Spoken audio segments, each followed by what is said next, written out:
Welcome to Divisive Issues, a comic book podcast where we talk about comic books. I'm Ryan.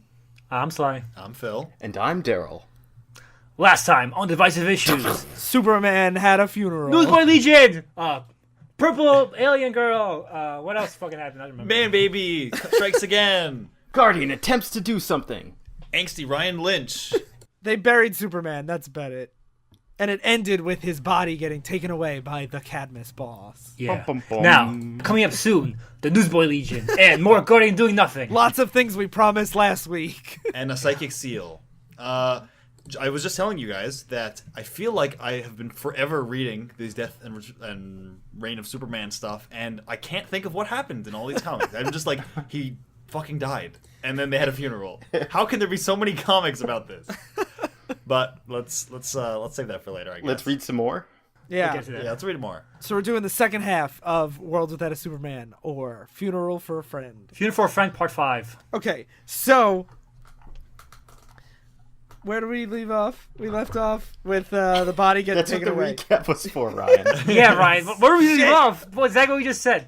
Right now we're up to Funeral for a Friend, Part 5, Adventure Superman 499.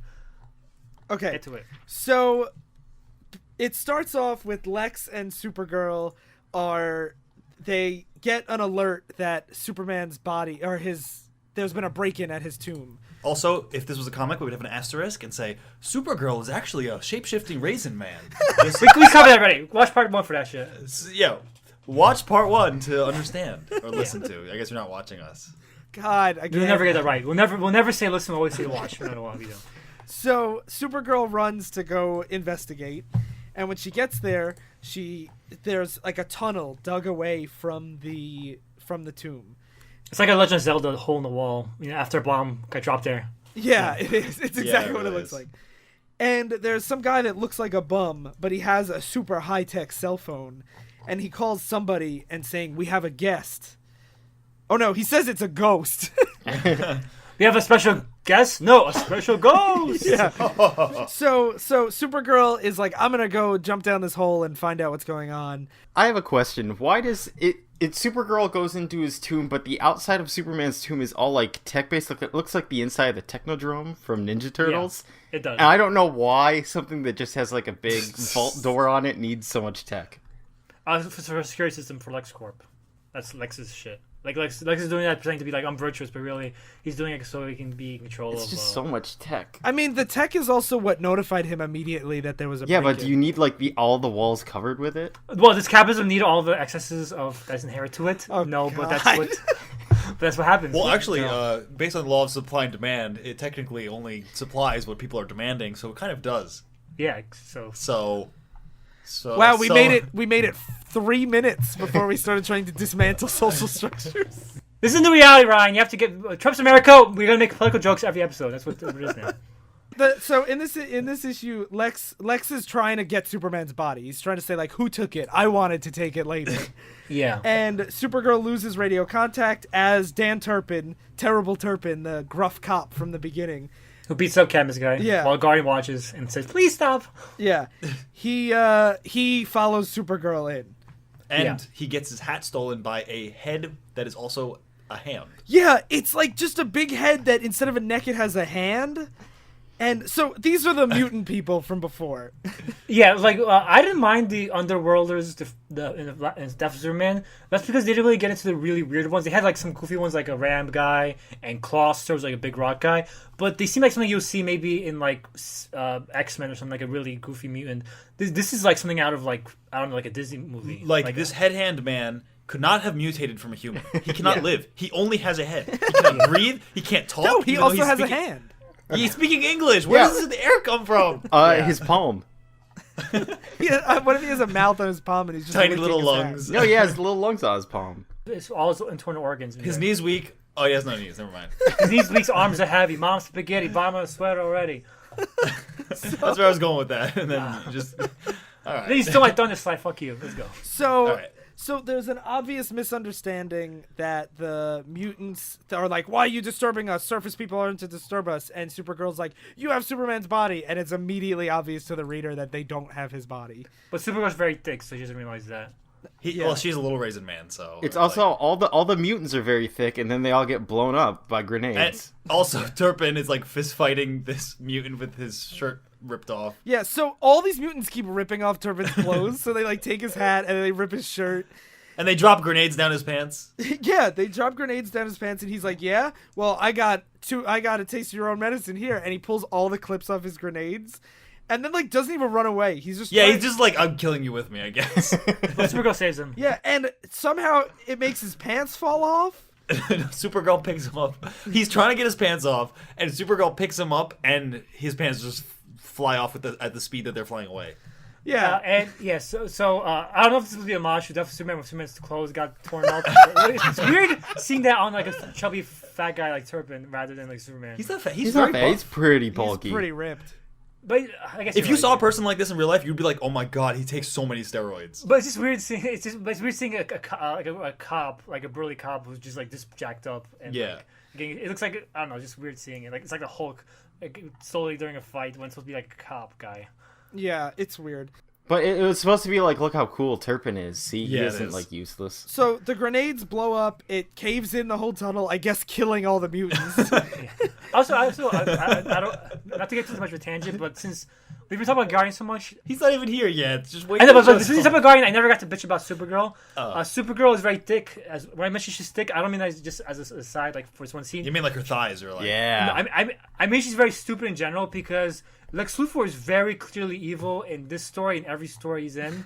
And while Supergirl's in his tunnels, he's like has his little mistress coming up to him trying to seduce him while Supergirl's away, and like Supergirl is convinced that Lex Luthor's a good guy, which is why I can never stand this version of Supergirl because she's a fucking moron. Okay. Nothing is saying that little Raisin Men have the intelligence of humans. Their brains are actually raisins too. That's all consistent. You know, since she's not human, you can just say this alien race is fucking dumb. Yeah, I guess so. Yeah, or maybe they just don't pick up on subtle evil social cues as well. She's also in love with him. Like how maybe she can't like reconcile his evil deeds. I've with how looked much the she other loves way him. at some shitty behavior when I was Yeah, with but somebody. like wanting to like kill Superman. Yeah, Yeah, but maybe Superman's not that great. You know, Phil. Have you ever You thought dress about up that? you dress up as a girl version of him. and she's the most distraught over Superman's death after Lois. yeah, and, she like, left those bruises on her face for like 10 minutes. No, but she's always like, "Oh my God, Superman, I love him," and then she's like, "Oh fuck you, Superman, I'm gonna fuck Lex Luthor now, whatever." It's just I really don't like. No, I think that's fair because when I was reading this, I was like, how does she not know he's bad? Yeah. So Anyway, He hides it pretty well, I think. no, I also want to point out other supporting cast members like Perry White, Daily Planet, and like Lois Lane. They're thinking in the back of their mind like, Lex is full of shit. He's just using this to capitalize. Almost every other supporting character knows Lex is full of shit except for Supergirl. By the way, But he's So, Lex's son. He's different. He's a good man. yeah. Whatever. Okay, let's So move on. Turpin comes out of the sewer with Supergirl and he's like, give me some pants. And they're like, where's Superman's body? And they're like, I don't know, probably a Cadmus. And the issue ends. Yeah. And then they're like, it is. Yeah. Like they show the last panel is it is a Cadmus. Yeah. Oh, wow. The guy that kept saying, I'm going to steal his body, stole his body. It's fucking Yeah. shocker. Another reason, we'll get to why the story sucks, but one reason why it sucks is that it's a mystery where you know who already did it, and there's only one suspect. We don't anyway. even have this issue to wonder who did it because the last issue ends with them taking it. Look, it's a mystery where, like you said, you know who did it already, and also who gives a shit? Superman's dead. They're not like.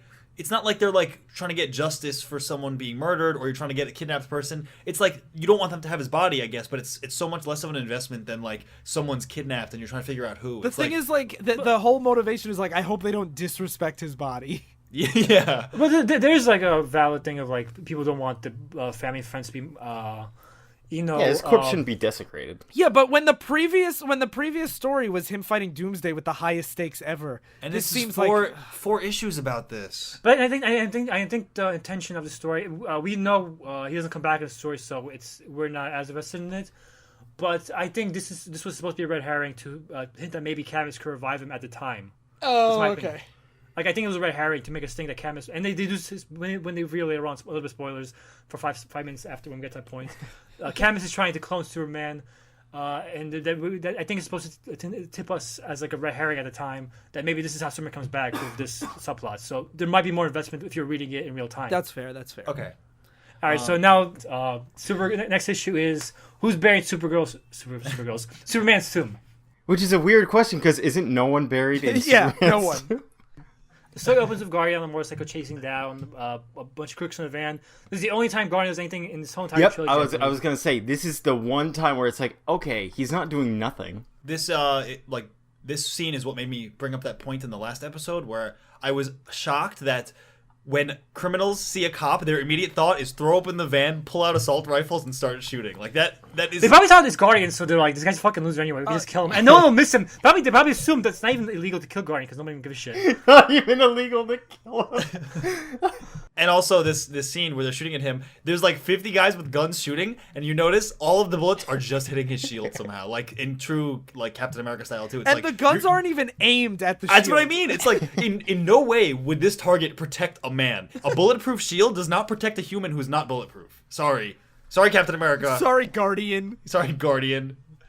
But anyway, we're talking about the scene only because it's noteworthy because it's the only scene where Guardian does anything. But in the actual plot, it doesn't matter at all because all Guardian is doing is taking out a bunch of no-name. So then Guardian goes to Cadmus to see what's up with Superman's body missing because I think he suspects it's No, Cadmus. because Double X says we've got an issue mentally or whatever. My boy Double X. And then they go to Cadmus, and it turns out, yes, they have Superman's body on the slab. And Guardian's like, fuck you guys, why are you doing this, Superman? And Duplex like, well, calm down, guy. Maybe this is a good idea. Maybe we should just desecrate Superman's body. And Well, Guardian's they have an argument, a philosophical argument here, where they're like, is it not best to be able to use this tragedy to the benefit of humanity? Because if we take Superman and clone him, we could make more superheroes or advance science or something like that. But I just find it funny because, like, I'm just imagining like this is the equivalent of like Captain America 2. If like at the end when they reveal the plot is we need to have total control to make sure everyone is safe, and Captain America is like, "You're right, let's do this." Like, I think it's just one person. What I find funny is that Guardian comes in and he starts fighting his boss, the same guy that he didn't headbutts him. defend in the last episode. Yeah, and then he ends up like Duplex convinced him, no, what we're doing is right. Then he's like, that's what I mean. sorry. Like you would think like the reason why Captain America is a good character because he's such a moral, high-standing character. Yeah, no matter like, who is in charge. Yeah, but like Guardian, even he doesn't have that aspect of that. In this situation, Captain America will go against this, saying we have to protect Superman's honor or whatever. Mm-hmm. But Guardian is like convinced by his shady fucking Uber masters. Okay, I will do what you say. Like he's just a fucking stooge. Like I always argue, he's just a fucking stooge. I want to point out one other thing that happened right before Guardian finds the body. Daryl mentioned how exposition heavy this is. For no reason, Lex Luthor drives past this scene and thinks to himself, let's recap my entire origin about how I'm a clone and all this bullshit. Yeah. And there's no reason for him to do that. He just drives past. He's like, I heard there's exposition going on over here. Let me get in on Well, this." it's because he's like, maybe Superman plotted his own fake death and then his capture of his body all to get me. Yeah, that's the only It's reason why. so and then dumb. and then he's like thinking about all the crazy shit he did because he's like, that's not that unbelievable when you think that I was a brain in a jar for a while. Yeah, if you think of crazy, stupid comic shit, maybe Superman's doing some crazy, stupid comic Really, shit. that's too. when I was reading this. I'm like, he's basically like, I've done even dumber shit. Not than- only was he a brain in a jar, but he was a brain with eyes, just like Andros. Yeah. But getting into the main plot, quote unquote, this issue, basically, like I said, it's a mystery where you know the characters, you know who already did it, and to make it worse, they're all heading in the wrong direction because now since they're locked out of that underworld place, they're trying to get back into it, and you know it's a waste of time because you know he's a Cadmus, so you're just watching them fidget around at this underworld place for no reason. No, but I think the underworld place leads to Cadmus. No, but they don't know they're going. They're not even getting to. They don't even get to the underworld through here. Yeah, like Cadmus through this here. whole issue ends in a bus. Like nothing happens. Yeah, nothing happens. The only thing I know for Murphy is that there's a Superman cult outside of his tombstone saying, "Oh, Superman came back from the dead. He's Jesus Christ." I actually think that's cool because there is you cannot convince me that someone like Superman would exist without a cult forming around. Yes. That's actually, if Roger Stern did a whole long arc about that in the Superman book, The Power Within, and it's written right before this. So like this is bringing back a Roger Stern idea. And the religious aspect comes back more into it in Return as well. Like Yeah. there is like a very logical like Christ thing going on Mm-hmm. with Jesus because like he's a fucking god to a lot of these people. Yeah, and he dies, and he's gonna come back after a short time. Yeah, like we believe in God, Jesus and these figures without any signs in our everyday life. Imagine if we actually had people flying around in our everyday life. My biggest takeaway from this issue is that when Lex Luthor's long hair gets wet, he looks fabulous. It looks fabulous when it's all poofed up. Like in Yeah, he's a fabulous man. He always Anyway, looks fabulous. this he just looks smoky. He actually does have great hair. He I like really we're does. fucking talking about too much fashion advice. It's the only thing about his character that fucking matters in the story. It's the only thing about this fucking issue that matters. No, let's have his character. Let's have his character gets interesting. Yeah, I'm saying right now though. One minor thing that happens that's important is that the caves get flooded, so the underworld. No, it's not gets important at all. flooded. Fuck you down. We're going past. No, it gets brought up in the next issue. Yeah, Supergirl's investigating those tunnels and they flood everything. Yeah, they're like, let's bust through these walls. And while this is all going on, Lois is like she's been with Clark's parents and Lana Lang, and they've been consoling each other. It's like, are you okay? No, I'm fine. Are you okay? And then in this issue, that Clark's parents decide to go back home. Yeah, and then they say like, if you need us, Lois, we'll be here. Call us and whatever. And then we get some lesbian shipping at the end with Lana and Lois get close together and crying, and it keeps zooming in on their face as it fades to a black, like they kiss. Yeah, and Lana wipes away her tears and puts her hand on her face, stroking it, caressing it. I promise, whenever you need me, I'll always be there for you. Which is like, were Lana and Lois that close? No. No, this is like the first time. This is like the closest I've been ever. It's because they're bonded over this terrible experience. Yeah. Yeah, that makes sense. I think that's okay. They're not gonna kiss. They're not gonna kiss. You don't know that. It fades to black. That was a fucking pervert. Yeah, I can't believe that was your thought here. I didn't think that either. Okay, if you're reading in trade, we're skipping the really weird Guardian Newsboy Legion story, so don't worry about that. So, this issue starts out with Lois Lane reporting on Superman fighting a whirlpool, and he's losing. And she's like, "Oh my God, he's not gonna be able to do it." And then she wakes up. No, first she's detached like a reporter. Like I'm here to report. And then Superman calls out saying, "Help me, Lois." And he's like, "Wait, why am I reporting this when Superman's dying?" And she wakes up. Yeah, and then she's like, "Oh, I hear a flood noise. That's why I'm thinking of a whirlpool." And she peed herself because of the when you hear water when you're sleeping.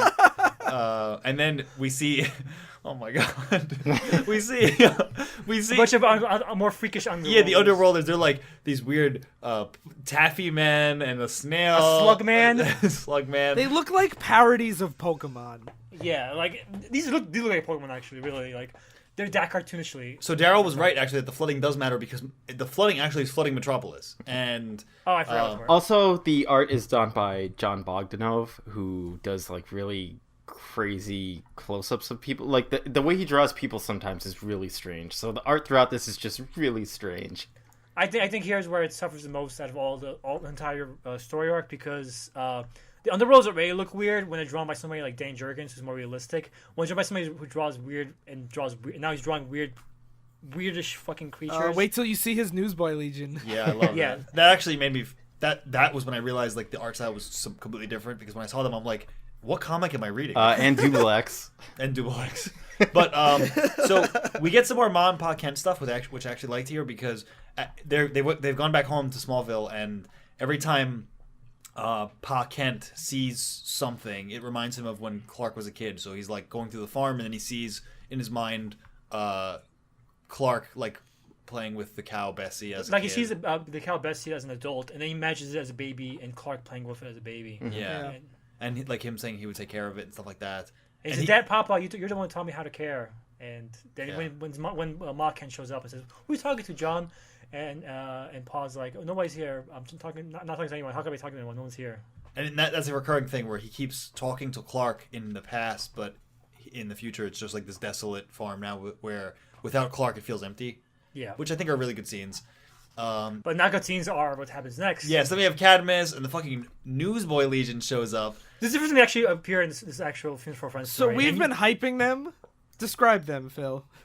You have a little Irish kid. Yeah, over fucking the hat. the He's Irish like a boy. Brooklyn kid from like the 40s. Yeah, and then we have a black guy with the shoe on his head. It's a scuba gear. Yeah, he's in a diving suit. He was actually a new character that they added to the Newsboy Legion around this time. Oh, to make them more diverse? Really? What the fuck? Yeah. Let's make a character that's purposely terrible. Fuck Unless he was... Then you He have was not one of They're the original... all terrible!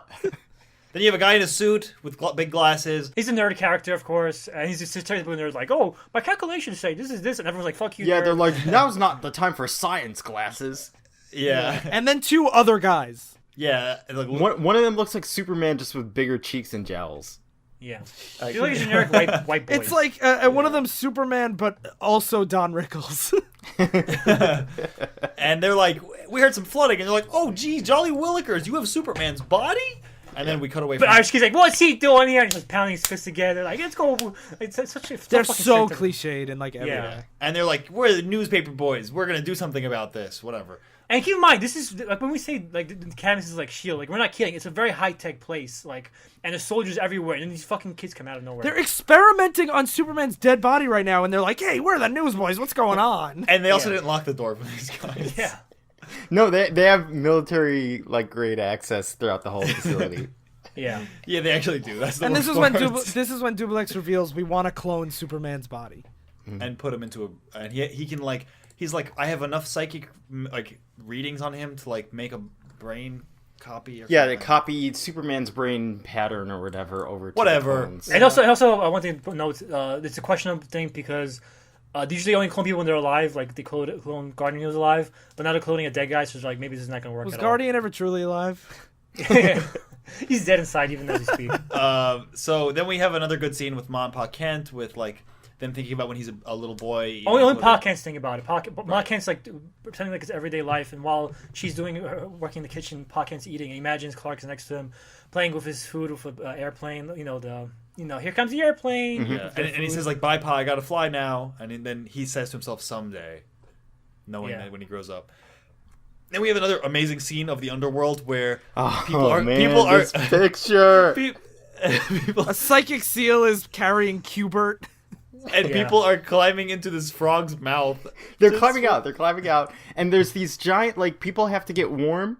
So there's these massive elephant men with giant cloaks and capes, and they're wrapping people in their blanket and holding them to keep And these them people warm. look so happy. They're, like, smiling. Yeah, and also, so he mentioned the telepathic seal. So not only is he like a telepathic seal in the robe, but like the way he talks is like the word bubbles actually forms like images, and There's so, a like, fucking X-Men character that does this exact I same was about to say, thing. Were they talking pictograms? Yeah. Yeah, and the creator of this, Lou Simon, created that character too. So she basically, when she quit Marvel, she did the same thing that Jack Kirby did, where she's like, I quit Marvel, and I'm going to create the same exact character except shittier. Instead of Like, it what- being like a boy, it's the seal now. And this seal figures out the plot, too. He's like, Cadmus bomb equal boom equal flood. And then they're like, that's a good idea. Thanks for letting us know. Let's climb in this frog. Bye. And Yeah, they it's like all... a video game. It's like a fucking video game where they climb to a frog to get to the next area. Yeah, they all climb in, and the frog's like, bye, let's go, guys. No, Ribbit. he says, "Ribbit, check it out, ribbit." Yeah. I can imagine like a frog just ate them and it was just like a vor. Anyway, they jump into this frog. They sit. They And people jumping into the frog are like the heads, the It's the two hobos that rule the world. Who runs the world? Bums. I hate comics so much right now. In this moment, I like. Yeah. I felt the same way. I completely. Because get it. honestly, this page has them climbing into this frog while the frog talks and swims away. And then on the other side of this flood, you see Guardian and the Newsboy Legion looking at. They're like, what's all this flooding going on here? And keep in mind, this is right after the fucking really touching Pa Kent scenes. Yeah. Yeah. And can we point out how weird it is that the Cadmus sets up bombs to like blow up the tunnel behind them so no one can follow them, but it keeps the Cadmus logos on them. That's a good point. That's a good It'd point. be like if we went to if the USH went to assassinate someone and everything we left was property of USA, like Yeah. CIA agents.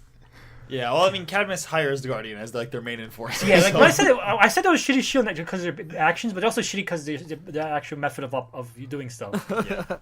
So then, Lois Lane finds the empty body, and then she's like, "Who could have done this?" And then, just in time, a frog pops out of the East River and is like, and some A, bum. a hobo reaches his hand out and goes, "Lois, Miss Lane yeah. down here." And then the Yeah. frog looks bored as they talk. He's like, Yeah, it's a humans." giant frog like leaning on his hand, like, oh, they're yapping Like- away again. Yapping around this Superman's court being stolen, all this shit again. Blah blah blah, all the stuff we don't care about. Then they go back in this frog. Wait, first they show a nice scene with Pa and Pa Kent in Clark's room, and he's talking. He's flashbacking to when he told Clark how to that he should have a secret identity because Clark saved a bunch of people, and now everyone knows who he looks like. And he's like, "What do I do now?" And Pa basically tells him, and basically he tells him that you should have had a secret identity. Then when Ma comes in, interrupts him. He basically says, "My fault. I was the one who told him to put on the Superman costume. I told him how to do this, and now I killed him." Basically, I think this is my favorite of like the Pa Kent scenes with him because it's a agree. really cool dichotomy having Superman, who we know is like the strongest man on the planet, having to talk to his father about like how he like the things he did wrong and how like afraid he was. I've always, especially considering comics, it's usually like dead parents or like abusive parents, Yes. like to give them motivation. Yeah. I've always loved the relationship between Superman and his parents. Yeah, that's why. If you want to see what reason, a perfect example of why I hate Man of Steel. This is another example besides the saving civilians. I really hated that. In Man of Steel, they made it the opposite, where Superman inherently has a good nature, and Pa Kent's trying to tell him to suppress it for the sake of his identity. While here, Pa Kent is the one who gave him his moral compass, where if he grew up anywhere else, he would have become something else probably. But here, he grew up with Pa Kent's simple Christian American values, and he grew up like this. And I think, and that's why, if you want to see why I hate Man of Steel, read Definite Return and Childish Trilogy, and this is why I hate Man of Steel. Too bad this scene gets lost, like it just almost did for me, in between two giant frog scenes. Yeah. When these guys come out of the East River and they're like, "Hey, Superman's body was taken," she's like, "Sounds like a job for a female reporter." And She puts on this green scuba gear costume, and maybe it's because she's the same color as the frog. It just makes me think of Frog Super Mario.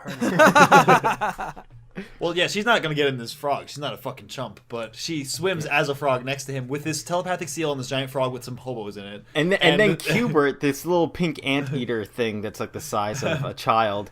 And he curses all the time. Whoever It's like touches it, they can phase through matter. Apparently, he's Kitty Pride. yeah. Yeah. Man, Louis Simonson just created the fucking moral arcs here. Like Yeah. she was like, I can't do fucking X-Men anymore. Fuck you, Marvel. Here's X-Men except shittier. And so we have Giant Frogman with bums and Cubert, fucking Lois Lane and telepathic seal. They don't fuck Lois Lane.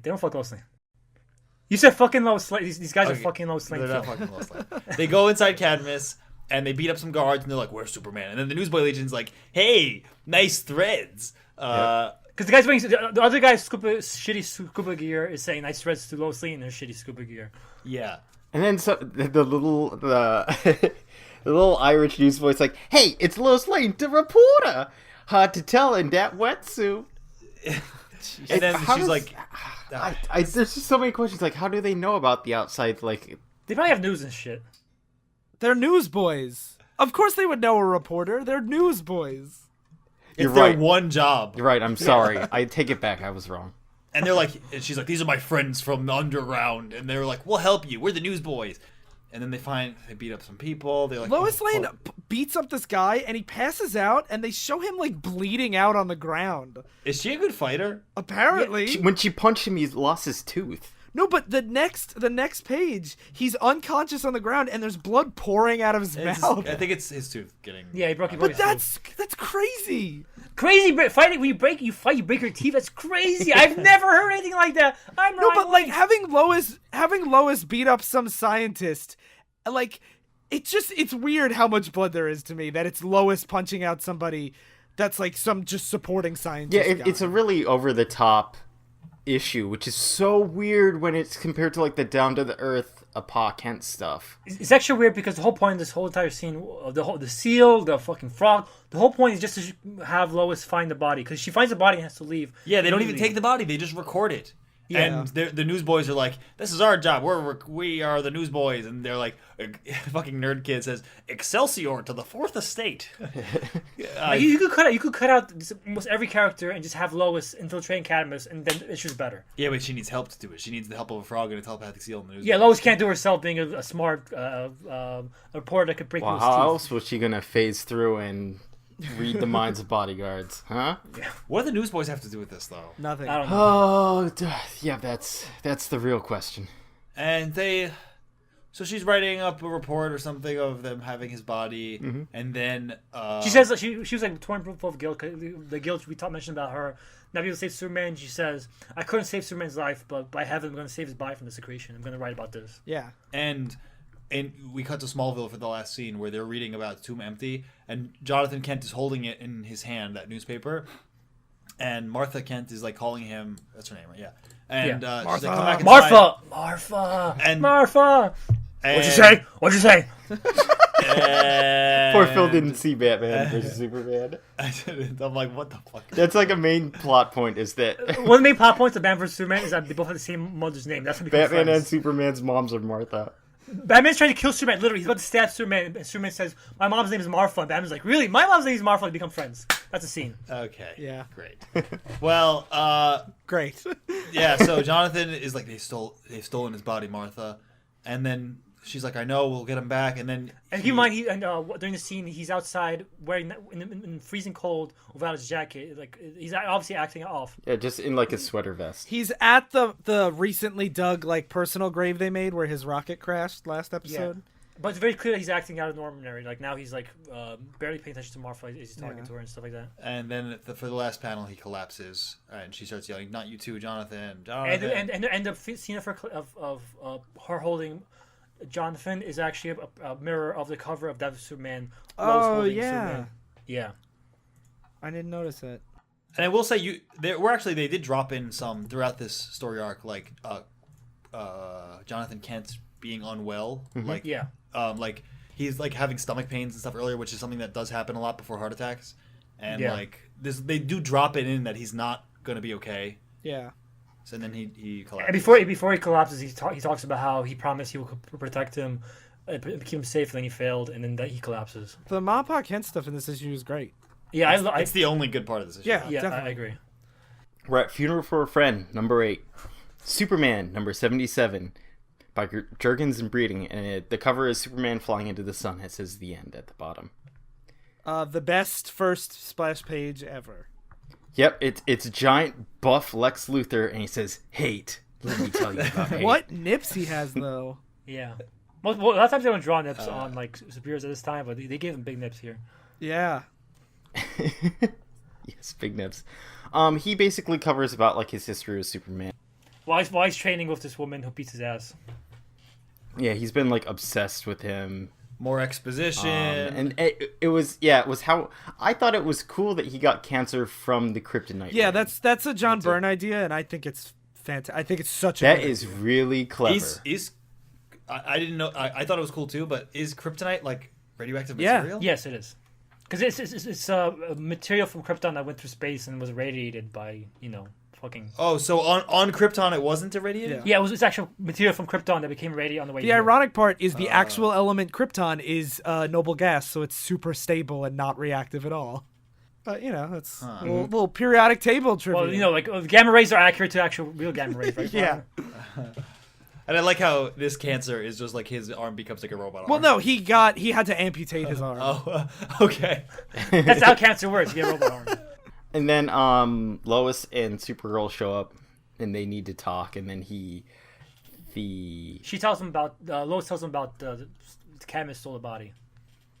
Oh, and just really quick, just to show Lex Luthor's character here, because you did say it got interesting. I kind of agree. As the girl kicks his ass, she's like, "Stop wasting my money. Stop wasting your money if you're not going to pay attention." And when Lois and Supergirl come in, they're like, "Obviously, you're not like your father, because your father would have killed that woman for kicking him in the face." He's training And- with her in they're in martial arts gis and stuff. dojo. It's not A just this dojo. lady beating the shit out of him.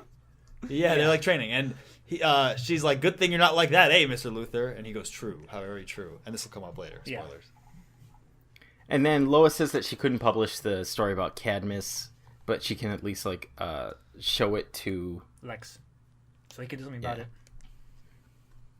And then it cuts to the hospital, and John Kent Hospital in is, Smallville, Pa Kent's in critical condition. He's about to die. and then it cuts to Jimmy Olsen has photos of Superman and like him dead, Yeah, and they're showing them to this. Like a news company. it's like it's something want to make a special edition of Superman's death. Yeah, and he's again unsure because he's like it feels. He says the photos mean more to him now. It feels weird looking at him this way, like him dead. And they're saying that this isn't meant to capitalize on the photos. It's a tribute to inspire the Metropolis for tomorrow. And they let Jimmy pick out what photo they're going to use, and he does the one of Superman's cape being torn. Yeah, and fun fact, it actually was released as a special edition comic. The actual you could buy the actual magazine they're talking about. They here. used to do that in the 90s Oh, a with the- lot. Like DC had like a book about the Flash too, and I always think that's really cool when they make like the in-universe stuff like available in the bigger sense. Yeah. That's interesting. And then we cut to the trainer, the girl that trained with Lex Luthor, and she's in the locker rooms, and she's just getting ready to leave, and then she's alone, and then suddenly someone appears and then grabs her and kills her. Yeah. Who could it be? Surprise! It's Lex Luthor. Oh, no. But I thought he was a good guy. He's nothing like his father. Yeah. I'm Supergirl. I believe everything Lex Luthor says. I Part am of my me- father. I mean, yeah, he was Lex Luthor. I wish I could have seen, like, I wish it would have been more when his brain was transplanted into a new body that he'd try and start over again. I mean, that did happen years before this. I haven't read any of that stuff, so that might have happened. But I think it's more that he thinks he got away with it. So, like, well, a lot of people, when they think he got away with it, they're like, what's going to stop me? Especially with Superman gone, which is the point of this. He does it to prove that he could. With Superman gone, no one can stop him. Because yeah, I just feel like it would have been cooler if you tried to make Lex out to be a good guy. Because Ryan, you really like Lex, right? I think human nature is more that this is accurate. Where if you get away with something, you're more likely to do it in the future. Yeah. Like if you get away with being evil, and why would you change your behavior just to, especially when you got away with it with a super clone conspiracy shit. Well, that becomes an argument of why are we good? Is it for fear of fear of punishment or to actually be good? And I don't Yeah, think the we're ring going to of be able to Gaiji's address problem. But I think in terms of like what criminals usually do, like you see when the criminals steal like $1 million, they're usually more likely to do it again and get caught because getting away with it is like the number one thing that will make sure it will happen again.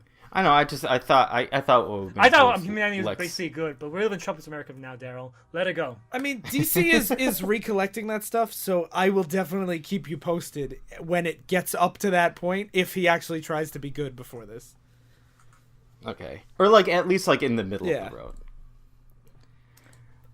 And then Lois has like a dream of Clark coming back to see her, or Vision, I guess, because she's flying with Yeah. Supergirl. She's dreaming like she's in bed, and Superman wakes her up, and he's like, "Oh, let's make out." But it turns out she's actually flying with Supergirl, and Supergirl's like, "If you can't pay attention, Miss Lane, I'm not gonna fly." She drops her off literally in the middle of nowhere and flies. Yeah. Off the and then two guys on giant like crazy looking like choppers show up, and they like drive And past her. somehow she dropped Lois here without hearing these motorcyclists like right behind her. Like literally, she drops her and she's like, "Damn, now I have to walk." And then they're like, just driving by.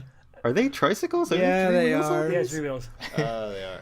Oh, these guys just look so crazy. They look like fucking something out of Mad Max. Or Yeah. That's what I thought like, of. what are they from? I think they're from Waterworld, which is like Darkseid's world. Probably. Okay, whatever. You know, I regret that I asked. I immediately got the decision.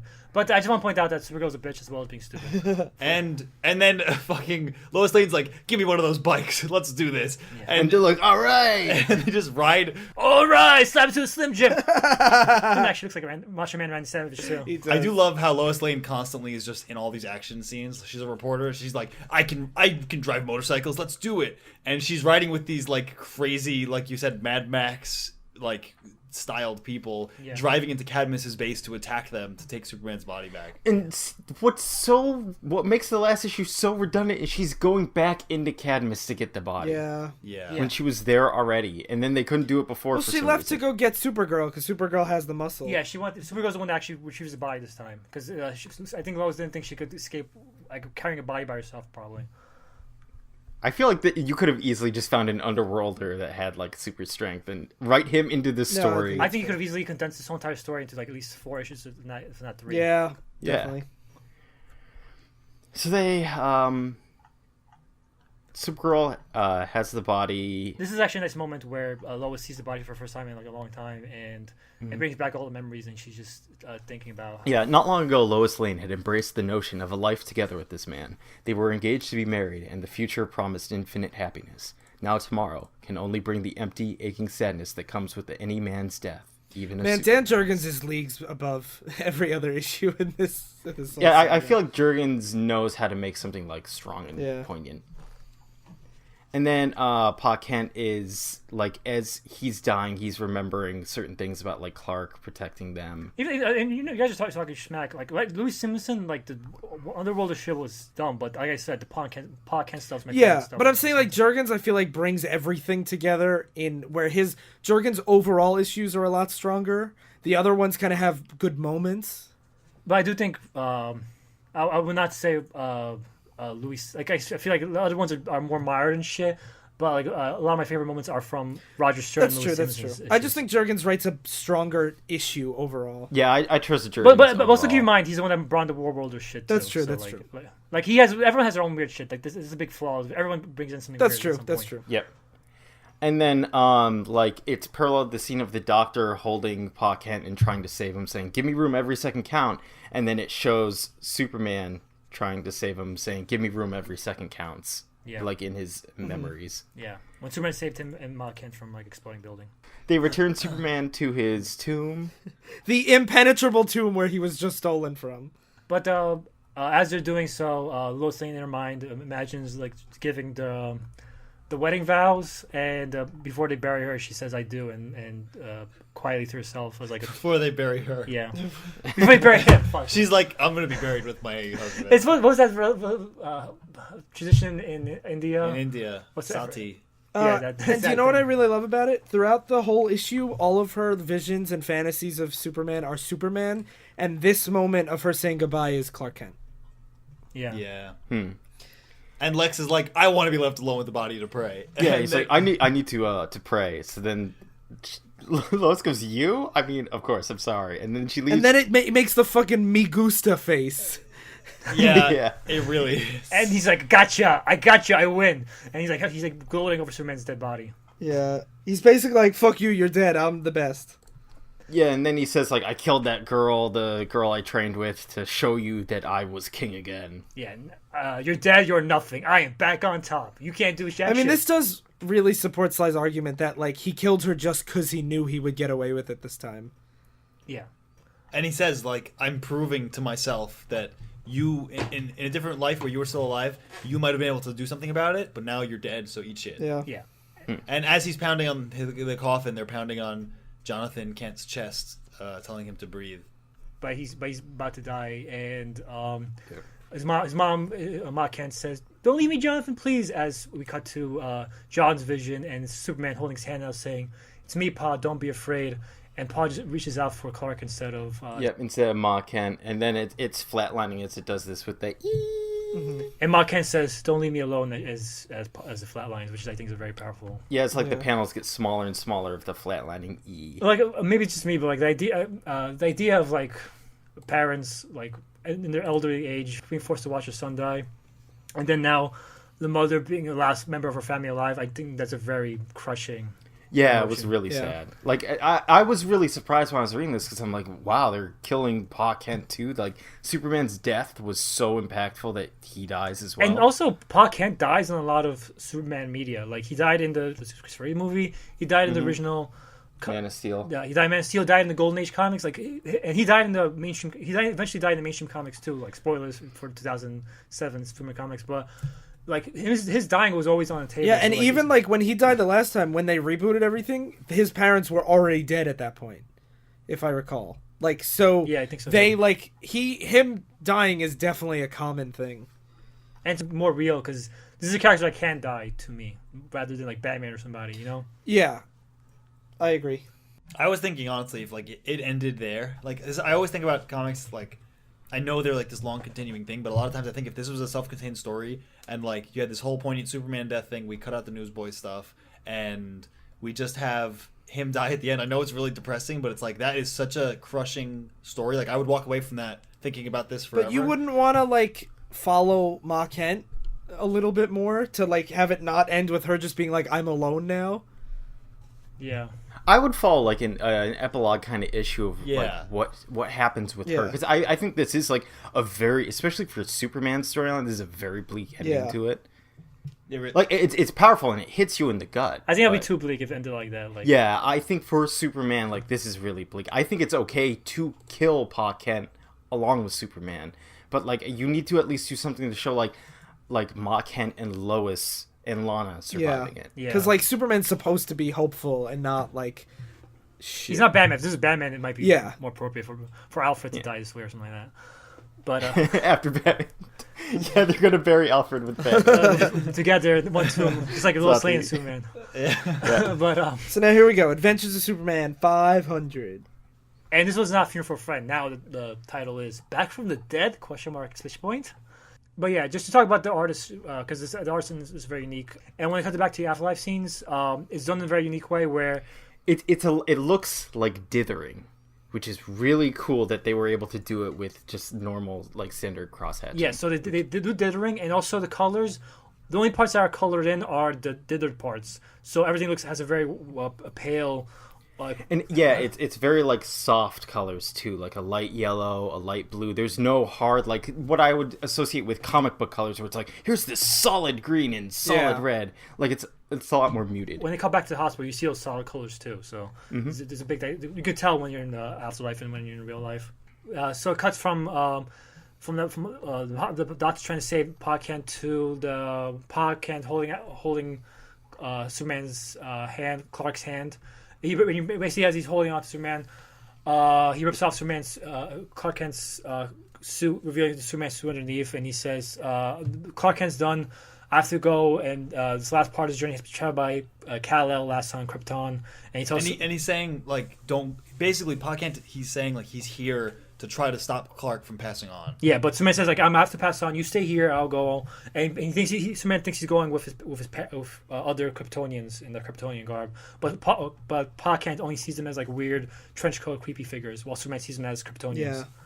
Mm-hmm. Yeah. And so then we have Gangbuster, which I'm gonna skip. Fuck you, Daryl. Thank you. This might have been my favorite part of the comic, just because it's the first time, and I always like wonder this. Because this is like dumb internal like comic logic of that Gangbuster, he just basically busts a drug deal, and then one of the guys is shown to be an undercover cop, and it's like, what were you doing? We were like so close to getting to the This boss of happens this. all the fucking time in comic books. Which makes sense. It would happen all the time in your life. That's why vigilantes are a bad idea generally. And that's what I was wondering. It's like, then what do you do about it? And then Gangbuster starts fighting cops. I'm like, Well, because okay, he's like, let's just forget about it. Sorry, I didn't mean it. And they're like, no, we're gonna we have arrest to take you in. Yeah. And he's like, bye, and then they shoot him. It runs away, and this is. I know they try and do it to be like clearly superheroes or vigilantes, but it's like we're grown to believe that police officers are there to uphold the law and do good, and then like we have these fictional superheroes that are also supposed to be doing good, and when they're at odds with each other, now in this story, it's like, are we supposed to root for the superhero to beat up the cops and run away? Can't it just be a complicated situation that you're not rooting for either side completely? Yeah. You're just like, this sucks. And this is why, like I said, this is why vigilantes in real life suck. The reason why comics usually avoid, like, we get around this situation is they have situations like Daredevil or Batman where cops are all like crooked or incompetent, and a lot of times they either work against the police force like in Daredevil, or they're working with the police force like in Batman. So like Batman's like Commissioner Gordon's the good cop who tells Batman these things ahead of time, and all the other cops are dirty. Because honestly, like watching all the Netflix Marvel shows, it's like the NYPD in those shows is the most corrupt organization of all time. Like, Yep. Isn't that very accurate, Phil? but it's like it's not like they're like police brutality here and there, or like someone's taking bribes or something. It's like half the force is willing to assassinate people for money. Like it's so excessive. It's put to a level that like a society wouldn't be able to support itself if this is what it was like. Yeah. That's why I found the Gangbuster stuff interesting, because there's been nothing that we've read so far that the Metropolis police are incompetent or corrupt. It's that they're all trying to do the right thing while Superman's gone. And now we have Gangbuster fighting, and it's like, how am I supposed to like cheer for this? Like, what am I supposed to feel about this character I barely know, where he accidentally busts up a drug deal because of his ignorance? Yeah, exactly. But anyway, so Gangbuster quits, and He says, "This was really stupid. I don't want to die." Yeah, and so then we go back to the afterlife, and now Pa Kent's imagining himself in his he's back in World War II, or He's in It's Korea. definitely Korea. Korea, yeah. he's back in Korea, and he's imagining all his platoon is dead. He's got a military garb on. He's got a rifle in his hands. Maybe you guys disagree, but I really like this whole trippy vision stuff. I like I this like it a a lot. lot. It actually reminded me of I Have No Mouth and I Must Scream, where It reminded me of Jacob's Ladder, personally. oh yeah, the fact that they're in like some dream state where like the stuff they're doing is allegorical for other stuff. Like he's like, I'm looking for the captured airman, which is Superman. Yeah. And like he's seeing it through all these weird images of like his platoon's dead. He can't get to mission command. He sees a barn burning down. And his old barn from when he was a kid, and his dead brother's there. Yeah. So like I love that stream of conscience kind of Yeah. stuff, and it's a really good way to handle the afterlife if you're going to handle it at all. Yeah. Because it makes it more ambiguous whether it's his mind or whether it's actually happening too. But then we go back to Pa's vision. He manages. This is where it gets kind of weird. Yeah, he gets back in the cornfields of his Only kind of weird. of his farmland, and he falls down through a hole. Like he did when he was a kid. Yeah, and his paw. He thinks he hears his paw. And while calling he's out at the to bottom him. of the hole, he realizes he has to become Batman. And he hears his paw calling out to him, and his paw sends down a rope. And but when he gets to the top, it's actually this weird Superman villain called Blaze. Not his dad. Oh, I thought this was just a vision of a devil. No, I knew this had to be a comic book when they gave her a name. I'm Blaze. I'm like, all right. They gave her a name and she has a unique design, so she's definitely a character, existing Yep. character. Yeah. But it's not really important. I think I like the way they use some of the existing characters because she's there just to be a devil, basically, like tempting him. Like, if you give your soul, I will bring back Superman. Podcast says "fuck you," and they drop him back into the hole. And then he falls into space. And he falls in he's- space, and then they meet.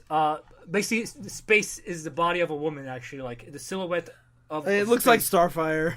Yeah, kind of. But and she starts talking to him. I didn't like any of this. It was like weird stuff because it was just jumping around from like weird comic, like, hey, remember Prankster, and then hey, remember Blaze, and look at this cosmic space thing, and it's like none of it doesn't do anything to propel the story. They're just saying things to him. It's like there are forces beyond your control. But it's like a mental journey. It's mental journey of it. It's trippy, and also supposed to show like it suggests that there's a cosmic. They talk about how the space woman talks about how there's cosmic forces at play. Is she a thing already? Is Kismet I'm already? pretty sure. It has to be. Probably. I don't know her, but and I agree with you. Like, and if this was Superman doing this, it'd be like, what the fuck? But the fact that Pa Kent is just like whatever. A human element to this makes it better to me. A human element. No, I know what you mean. I thought it made it more pointless because he's just like, I have to go find the air. But if you're going to suggest a greater narrative, having a regular person in it rather than a Superman saying, this is normal to me, I'm going to reference my last meeting of this character, that makes it more dumb to I me. definitely agree with Sly that he's kind of like rolling with it, and he's like, I don't care about any of what normally would be like a whole story arc. I just want to find my son.